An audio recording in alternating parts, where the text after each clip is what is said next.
Good afternoon. How's everybody today? Good? Good. Glad to hear it. I will not, I don't have an opening announcement or statement to make, so I will head straight to questions. Associated Press, Mr. Feller. Thank you, Jay. He always cold. Do you plan to answer any of our questions today? Of course I do. What I won't do with any specificity is preview or detail the elements of the President's speech that he gives tomorrow afternoon at George Washington University, where he will provide the American people his vision for long-term deficit reduction and dealing with our long-term debt. And I know you guys will cover that with interest. And I should just explain that that there's a purpose behind this. This is his vision, and rather than give a little here, give a little there, we'd like the entirety of his vision to carry the day tomorrow when he gives his speech. Senator Chambliss said in Atlanta yesterday that the White House, through the Gang of Six, obviously the bipartisan working group there, a curveball by talking about long-term debt reform on Wednesday. Do you fear that the President might jeopardize those sensitive negotiations? Is that a concern of the White House at all? Ben, the President has very carefully thought through his engagement in this issue, when he would give this speech, the building blocks to reaching this point. Along the way, he has said very clearly that he supports the efforts of the so-called Gang of Six and others who are addressing these obstacles, these challenges in a very serious way and in a bipartisan way. That's a healthy and good thing, and it is reflective of the environment that was created by the President's Fiscal Commission after it reported last year.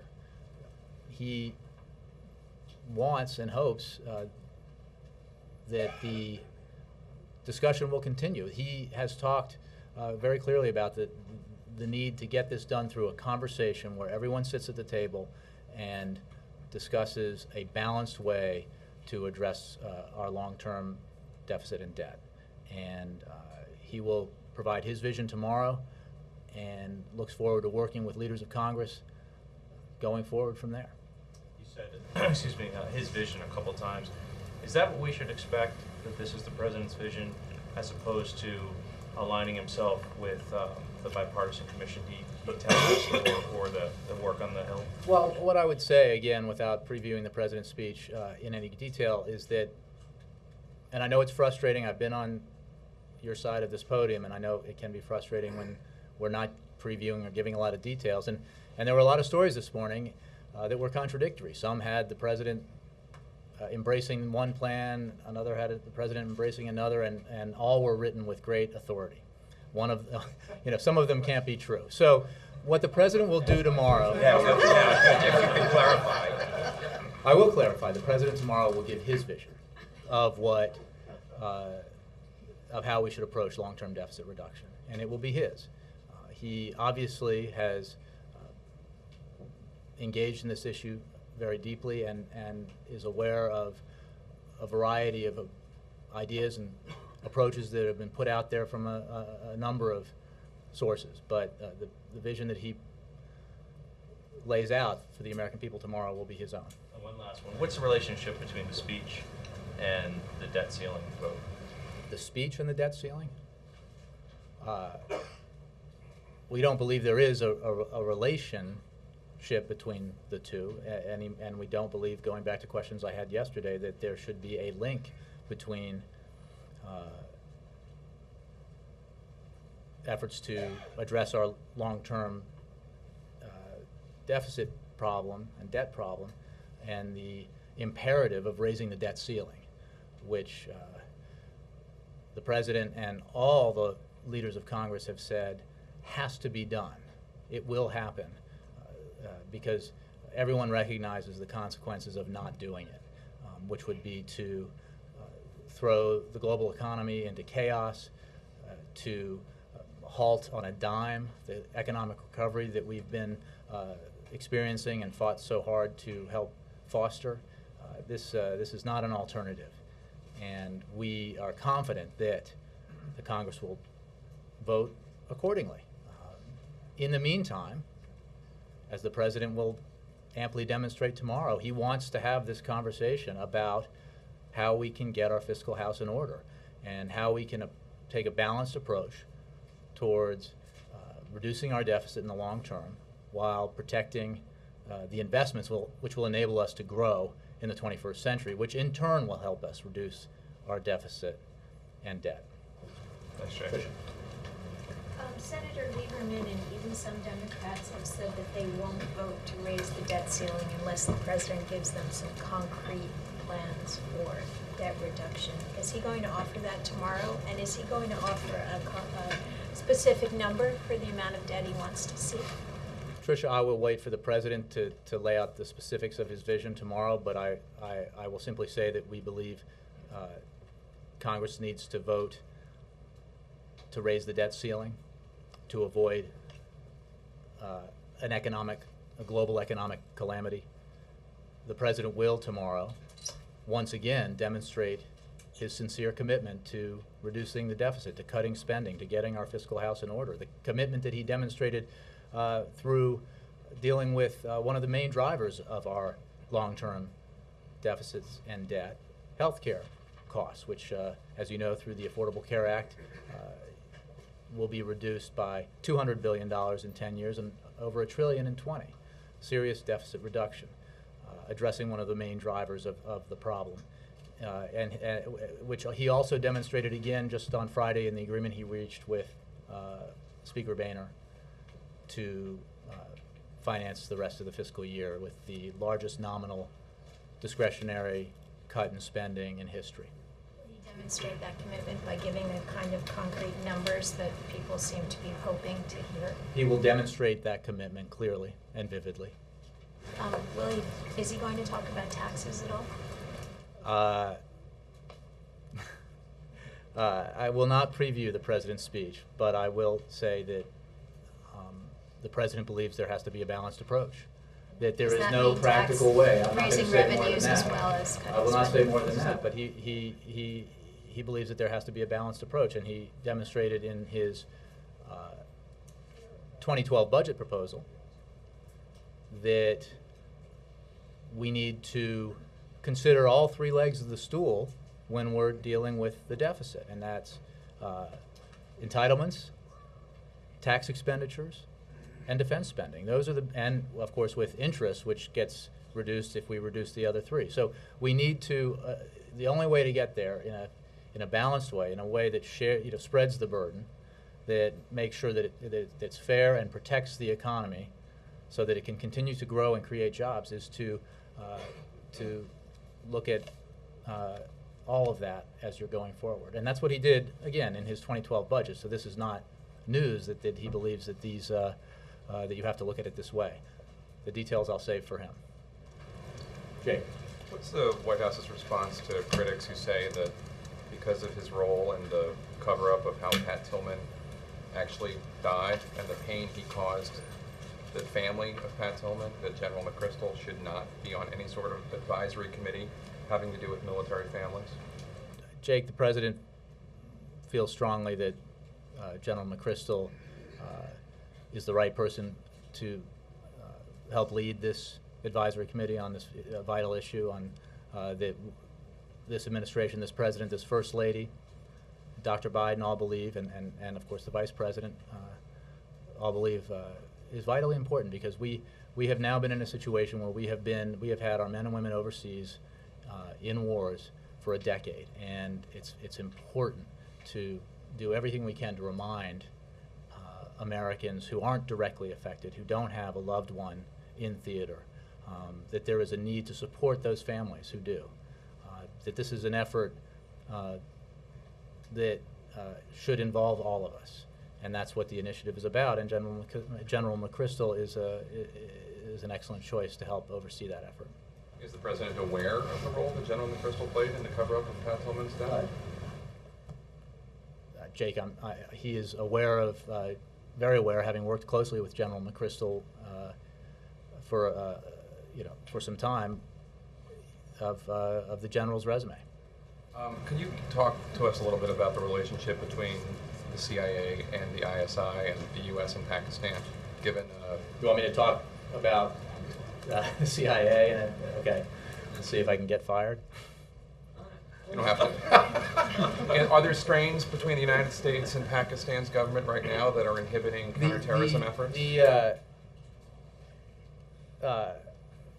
Jake, what I'll say is that the relationship between Pakistan and the United States is very important.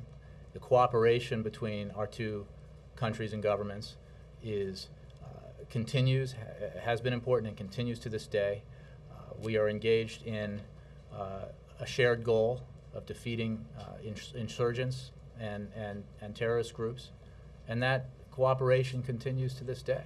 You know, obviously, that I can't discuss specifics about intelligence operations, but I can tell you that the cooperation between our two countries is important and continues. Jay? Yes.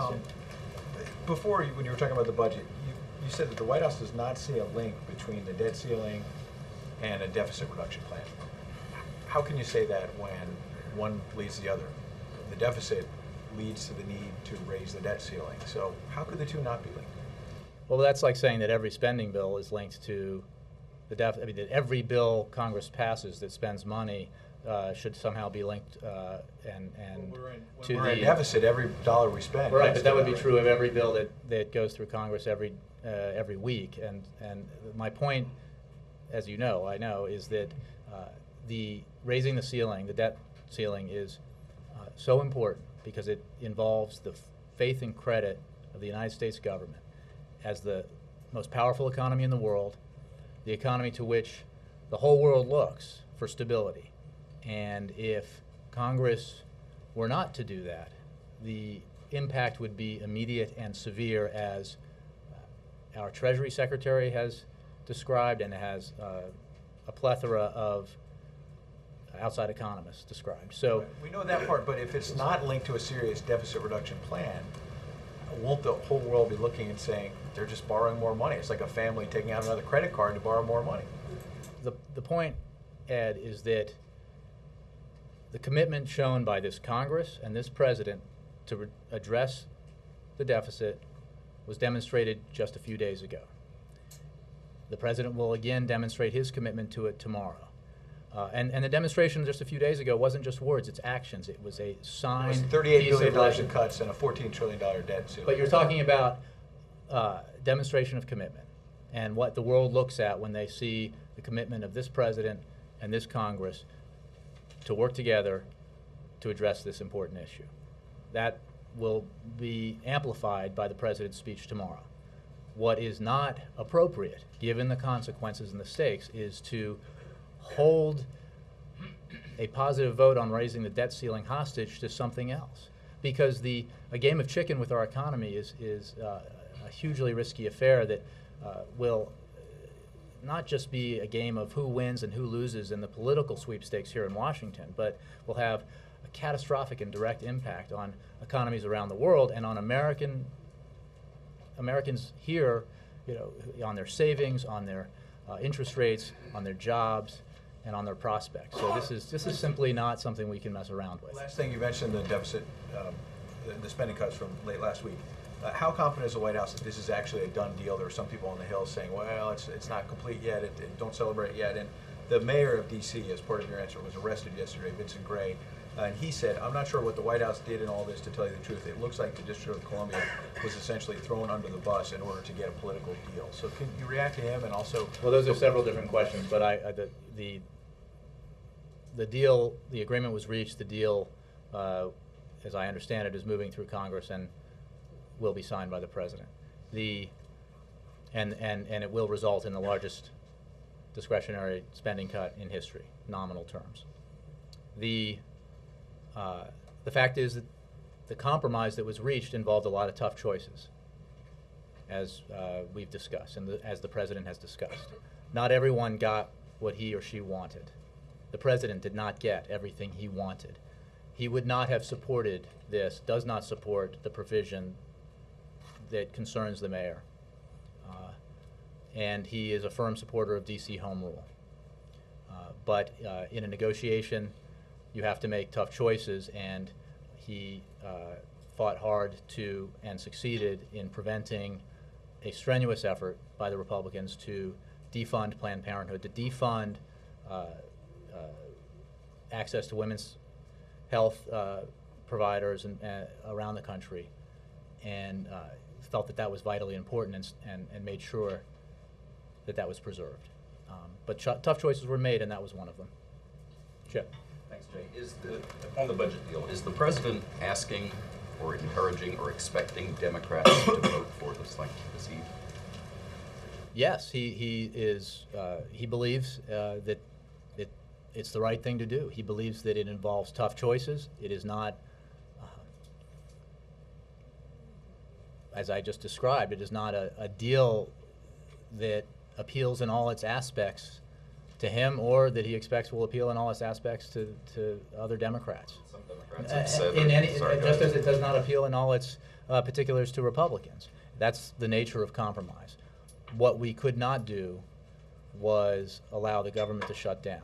And the president made sure that the deal he reached with the Speaker of the House and other leaders protected the vital investments that are his priorities and priorities of a lot of others who believe that investments in education, research and development, innovation are key to the future, the economic future of this country. So not an ideal world, but that's not the world we live in. So it involved tough choices, and he has made his case and will continue to make his case for why he thinks it was the right thing to do. And without going into any details, of course, will the president directly or indirectly go after Paul Ryan's plan, and how will he do that? Well, I'm not going to preview the president's speech. Let's leave it at that. Anything about, how about Paul Ryan's plan independently? Well, what I have said and others have said is that the House Republican plan demonstrates a shared goal with the president, which is that we need to take serious action to address our long-term deficit and debt issues. What it doesn't demonstrate is the kind of balance that this president believes we have to employ as we address those long-term needs. As I described before, there are three legs to this stool. There in terms of the drivers of our long-term deficits and debt: entitlement spending, largely healthcare spending, tax expenditures, and defense spending. The fourth leg, if you will, of the stool is interest payments on the debt, which you address by addressing the other three. So the three legs, and it is where we believe, where the president believes the House Republican plan fails starkly, is that it is imbalanced, that it places all the burden on the middle class, on seniors, on the disabled, on people in nursing homes, through its rather drastic reform of Medicare and Medicaid. Reform which in many ways is an elimination of the established entitlements that they represent. So that's not the approach the president believes is the right way to go. And I would just say that when again, it's important that it was a demonstration, it was a recognition of the seriousness of the problem and of the fact that there is a shared goal here. And there are a lot of different proposals out there, not just that one. And the president looks forward to having a conversation at the table with people who are serious about addressing this issue, and serious in the way that he believes people demonstrated seriousness last week in addressing the CR for fiscal year 2011, which is you have to accept that you're not going to get everything you want, that a compromise is by definition a coming together on common ground where there's a consensus around the approach to take. So the last word on this, I would say, is that it is, well, I'll leave it at that, but the point is that balance is essential, that the burden has to be shared by everyone, and what is not acceptable in the president's view, and we believe in the American people's view, is a plan that achieves serious deficit reduction only by asking for sacrifice from the middle class, seniors, the disabled, and the poor, and while providing substantial tax cuts to the very well off. That's not, it's not balanced. It's also not particularly efficient and effective, because you cannot get there from here in a way that is stable for most Americans without addressing the three legs of the stool. If the president's going to make that case tomorrow, could you smile? Yeah. He's just smiling. Jay, I think a lot of people are wondering the level of detail we'll get from the president tomorrow. Like the Ryan plan or not, it did have a lot of numbers. Should we expect a lot of numbers from the president tomorrow? I will go back to what I said before, which is the president will lay out a vision, and that vision will be clear and vivid tomorrow, and will make clear his priorities in this important conversation. Target number for what he's hoping to cut? I encourage you to attend or watch the speech. All right, let me shift gears a little bit. Don't give up. Indonesian Vietnamese. He's about to give us everything. I was He's this bending. close to One breaking. more question. If you just ask him 3 times, isn't that Yeah, the way that movie that goes? is the magic. An Indonesian named Umar Patek was apparently captured in Pakistan. My understanding is arguably the highest level detainee or capture since the president took office. Any guidance on where he is and if the U.S. is questioning him at this point? I don't have anything for you on that, Mike. Sorry. But if it's a high-value target, you would know of the plan, I would assume? I don't have anything to say in response to that from here. Thanks. So Jay, is there any chance you can preview the president's speech? For you, Chuck, in a few minutes. In all fairness, is this you keep saying vision, is it going to be a plan? Tomorrow at 1:30, the president will be giving a speech. And when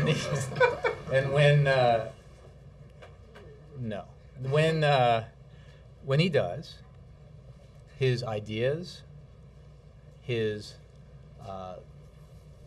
concept, his approach, his vision for how we need to address our long-term deficit and debt issues will be clear to you and to the American people. Concept, approach, vision.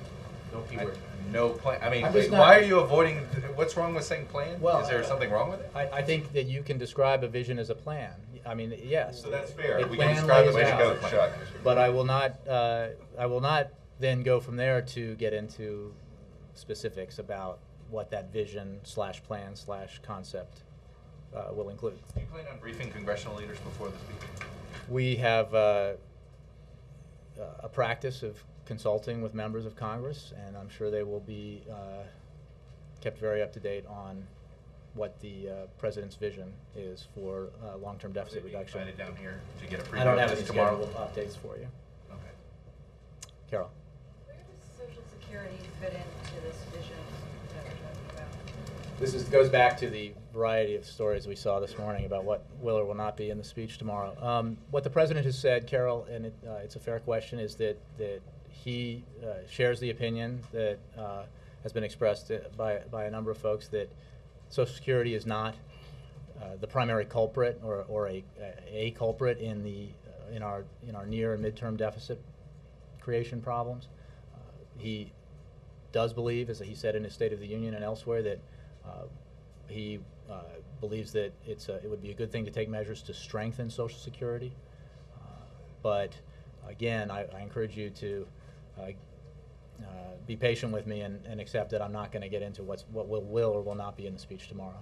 Can we expect that it's something that will at least mentioned tomorrow? Again, I'm not going to play that. I can't. So let's look forward then. Is the president gonna get out on the road or here or in some shape or form to sell this plan or vision to the American people? I will say I don't have scheduling announcements, but he will. This is the beginning of a process by which he intends to engage this conversation.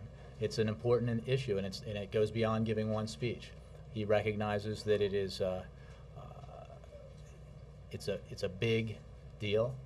We're talking about major issues that have gone confronted and unsolved for a long time for a reason, and therefore it requires his engagement and engagement of other serious leaders here in Washington to address the obstacles, address the challenges, and come to some common ground on how to deliver a product to the American people that achieves the goal of reducing our deficit in a stable way that's balanced, strengthens our economy, does not harm our recovery or our job creation, and positions us well competitively for the 21st century. As of right now, there's nothing on the schedule to sort of I have roll this nothing. out I have no beyond scheduling that's announcements to make about that. But I will say that the moment does not end with the speech. Ann. Oh, yeah.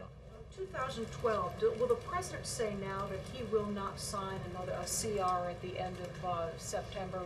He had tried not to sign short CRs during the last couple of months. Does he want Congress on notice now that for the next 5 months he really does expect them to come up with a 2012 budget? Well, he certainly does believe, as he proposed his own budget several months ago, and does believe that it is a far better way to do business to pass a full fiscal year budget, and he does certainly encourage and insist that Congress do that. I'm not going to predict where we'll be in terms of 2012 budget negotiations for just that fiscal year, and 6 or 8 months is a risky business. Any surprises in the $38.5 billion as it's now been spelled out in the actual legislation? What does the president think the vote will be? Is he confident that this compromise will pass? I haven't heard him project vote tallies, so I couldn't tell you. That it will pass? Yes. Abby, and then Jackie. Going back to the debt ceiling vote, Republicans have made it pretty clear that they're not interested in a clean bill. So my question is, what is being done at the moment to prevent the kind of nail biting that we saw last week with the very last minute deal being brokered on the debt ceiling, given the magnitude as you've described it of not raising it? So what's being done to kind of to bring that process along before it's too late? Well, as you know, the Secretary of the Treasury has been in consultation with Congress, sent a letter to Congress about the imperative back in January of addressing the debt ceiling. We are urging this that this be taken up and addressed in a timely fashion because, as you say, it is risky business to play chicken with the economy, and playing chicken would include going up to the last minute, which creates a lot of uncertainty for the global economy on a scale that makes last week look like something very small and local. So in terms of the negotiations we're having, I don't have any details for you on that, except that I would again point you to the fact that every single leader in Congress of both parties has made clear that this will pass, and that not to pass it would be sheer folly. We take them at their word. So are negotiations ongoing? Is that what you're saying? I would just say that the conversation with Congress began a number of months ago about the need to do this, and has continued since. Jackie. How does the president feel about all this punditry in writing that he doesn't lead, and will tomorrow's speech solve that? I thought a little bit about this, and I think that one of the unique privileges of this job is having been where you are and looking for threads and narratives, and now standing where I am. That what I have seen is an extremely deliberate approach to this question and to leadership, which is the president believes very firmly in results, in having an idea, a vision about where we should go, how we should get there, and then it comes back from there. You figure out where you want to go, he does, what the results should be in terms of policy and outcomes, and then you decide what are the best things I can do, I being, what the best things the president can do to make to make that happen. And what that means is that sometimes that means not saying anything at all publicly. Sometimes it means having very discreet conversations by phone or discreet meetings in the White House. Sometimes it means standing here or in the East Room or giving a speech and laying out your principles, but refraining, despite a chorus of encouragement, refraining from flaming the opposition because you don't believe that that's helpful to your ultimate goal. And you may win the day,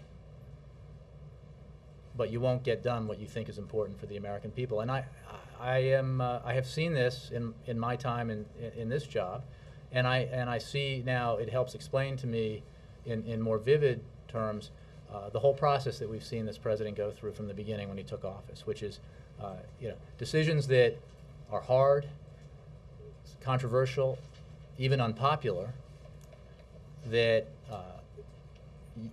he could have stood up and engaged in the political back and forth on the day and gone after his opponents and his critics, but he didn't do that at that time because he believed that it would make it harder for him to get the accomplishment that he hoped to get. And I think if you look at the management of the TARP program, the bailout, so-called bailout of the auto industry, the Recovery Act, his approach, and I will leave out a bunch because I'm looking at you and not at a list, the approach to the START Treaty, the approach to the relationship with Russia, the approach to dealing with Iran, the approach to Egypt and the rest of the Middle East has been very much driven by that principle of leadership. And we believe, obviously, that that approach has paid dividends for the American people. Juliana. Even though the president doesn't agree with all the elements of the Republican congressional budget plan, does he think that Paul Ryan has provided leadership on the issue? Juliana, I think it's a fair question. I think that what Congressman Ryan has done is laid out his and the House Republicans' priorities as they approach this consequential debate. He believes that the plan itself fails the test of balance, and that balance is essential. But he does. The test of leadership. Well, I think again, I haven't had this specific discussion with him, so I don't want to put words in his mouth. But I will say that leadership, courage, that there's been a lot written about that, and I think that one measure of I mean, there are different, there are levels of leadership, levels of political courage, but one measure certainly is your willingness to take on the sacred cows in your own party. And what strikes me about the House Republican budget proposal is that it puts the burden on seniors, on the middle class, on the disabled. It does not ask or put the burden on wealthier Americans. And that, in some ways, fails that other test too, in terms of your willingness to take on the sacred cows in your own party. I mean, I think that you need to, in any negotiation, be willing to take some heat. But isn't Ryan taking?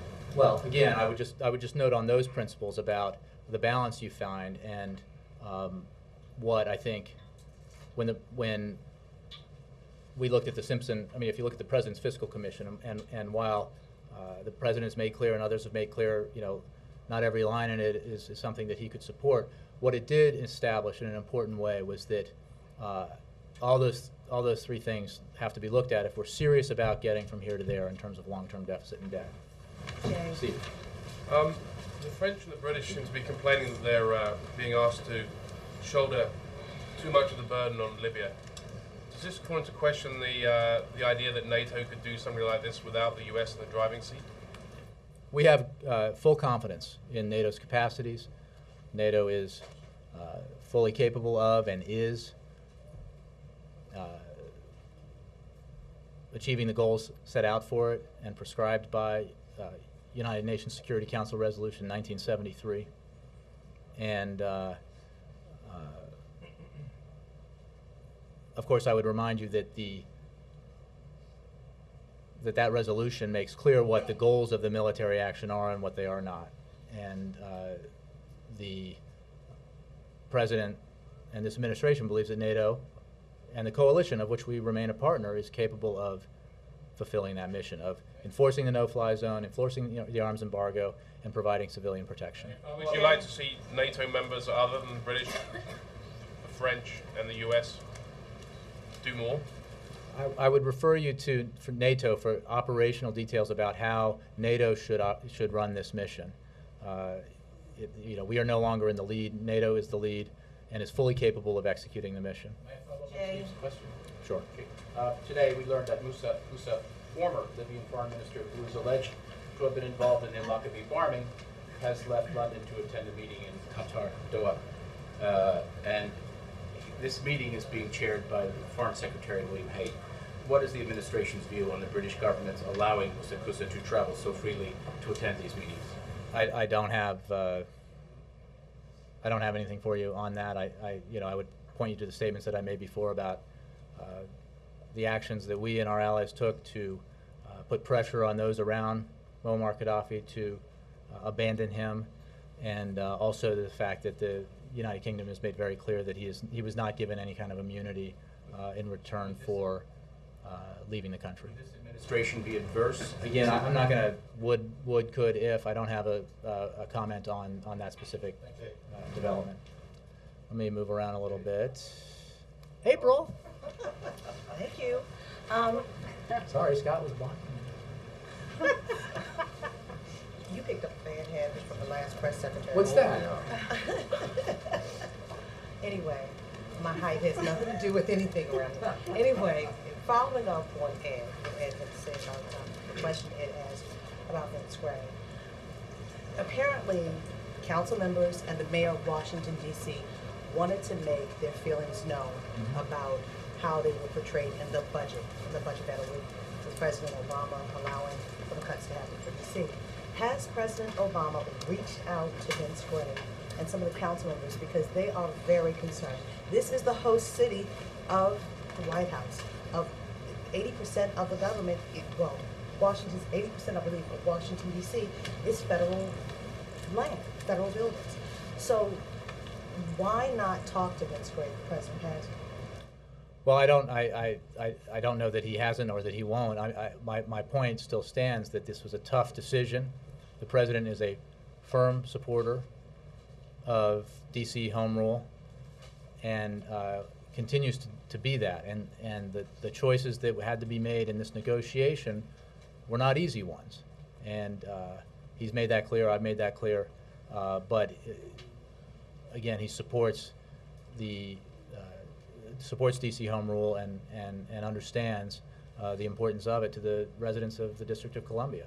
But many people are not taking this arrest lightly. I mean, the mayor of Washington, D.C. and council members were arrested because of what they felt. Is the White House listening to what they have to say? Well, I know that everyone here is aware of it. I simply don't know what communications or conversations may have happened or are planned right now, April. But if you can certainly check back with me. Margaret. Thanks, Jay. I have two questions. The first is, how does the president feel about the idea of instituting statutory budget controls with some kind of automatic enforcement mechanism to control debt? Maybe that's something that would kick in after the next election. Has he taken a firm stance on, do you know where he stands? Is it something you're considering? Again, I will, since that's related to the area of long-term deficit and debt reduction, which is the area the president will be addressing in his speech, I will not preview it from here. That might actually be something you would discuss in tomorrow's speech, but you wouldn't say. And then my other, I just wanted. You got the 10 before you hang up the phone. Right, yeah, just off, right. So my other question is, some of the Republicans that I talked to say that they think that that the best chance to get the Medicare reform started is precisely the debate over the debt ceiling. And I guess I'm wondering if that could help to reach a bipartisan agreement, what's wrong with talking about it as part of the debate? I understand when push comes to shove, you don't want the nation to default, but if you're trying to bring together liberals who are mad at President Obama for being too nice to Republicans, and Republicans who are proposing stuff that you think is like off the deep end, then isn't any mechanism a good mechanism to get this done, or if that's what it's gonna come down to, would you rather just debate it throughout an election year and then deal with it next year? What we would rather do is have the conversation and have it now. The president is giving a major speech tomorrow that will outline his vision for long-term deficit reduction. What is not acceptable, what will not make sense, is linking somehow or holding hostage a vote on the debt ceiling by trying to link it to a provision. You mentioned the Medicare reform, I assume, that's in the House Republican budget proposal, which is a non-starter. It's not supported by majority in the Congress. It's not supported by the American people in any recognizable numbers. It's not something this president could sign. So, I mean, but I didn't mean he wants that the conversation is important to have, and he looks forward to having it. Karen. Thanks. Can you explain why months after signing the repeal of Don't Ask, Don't Tell, the White House didn't allow representatives of gay military families to attend today's event? I mean, isn't that a missed opportunity for the president to reaffirm his commitment to seeing through the repeal? I actually don't have anything for you on that. I will take that question, not aware of it at all. Okay, well, I mean, the First Lady's office put out a statement confirming it. They said that it's still the law of the land, but I'm just wondering, why, how that's not a missed opportunity for you guys to... Well, wait. Why don't if you want, I can take this question, but I think you're conflating here a couple of things. But why don't I take that and get back to you? Okay. Bill? Jay, as you know, some Democrats on the Hill are not happy with the Friday deal. And I talked to one of them who said the impression that they get is if the Republicans dig in their heels enough and hold off long enough, the president will fold on the tax deal and now on this budget deal. Why are they wrong?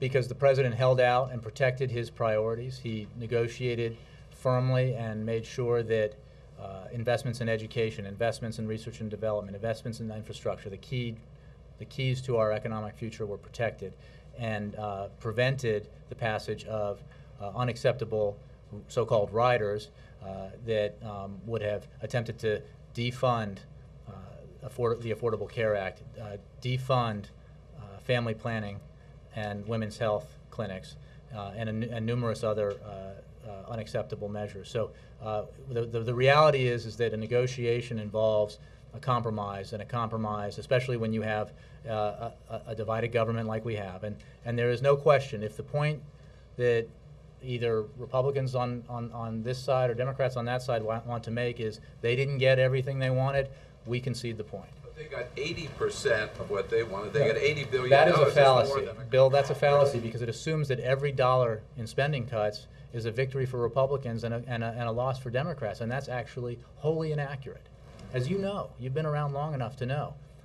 Balanced budgets in this, as have I, balanced budgets in this town, the last time, as I recall, since I covered it, is that the budget was balanced in this town through a bipartisan compromise. There was a Democrat in the White House, okay? And this president has demonstrated very clearly that he believes we need to address our spending and our debt and our deficits. And he would have done this regardless. Because he believes in not the deal itself, because in an ideal world I made clear that there were tough choices he would not otherwise want to have to make. But in terms of addressing the deficit and debt, he intended to do it and intends to do it. And that's not a Democratic priority, a Republican priority. It's an American priority. It's important for our economic health, and it's important for the future of our children and grandchildren, and our continued capacity to lead the world. But what is also important is that you do it in a way that is balanced, that protects key investments, that protects children in Head Start, that protects Pell Grants, that protects research and development, that will lead to the creation or help lead to the creation of industries in this country, which will create jobs at home and enable us to lead in the industries that will dominate the 21st century around the globe. He is very much in favor of reducing our spending in a reasonable way. So I go back to the point. The 80% suggestion is a fallacy. I'll take one more, David, along the same lines. Maybe. Thanks. I haven't been around as long as Bill. Let me ask you two quick questions. Does the president feel that the Ryan plan is fundamentally unfair? Yes. Second question, regarding the budget deal, what is his response to the criticism that it's bad for job creation, that will be a net loss of jobs, that this doesn't lead to That article, I believe, has more than one person well, but has suggested in the conversations I've heard about this is simply it's not based on sound economics, because while the level of cuts was high in terms of annual, $38.5 billion, a substantial, highest nominal reduction in domestic discretionary spending in history. However, it does not have it does not have a negative impact on our economy, and I think a lot of economists would disagree with that. In fact, because it protects the investments that I've referred to several times now, we believe that it finds an appropriate balance between reducing our spending and protecting the investments we need to continue to grow.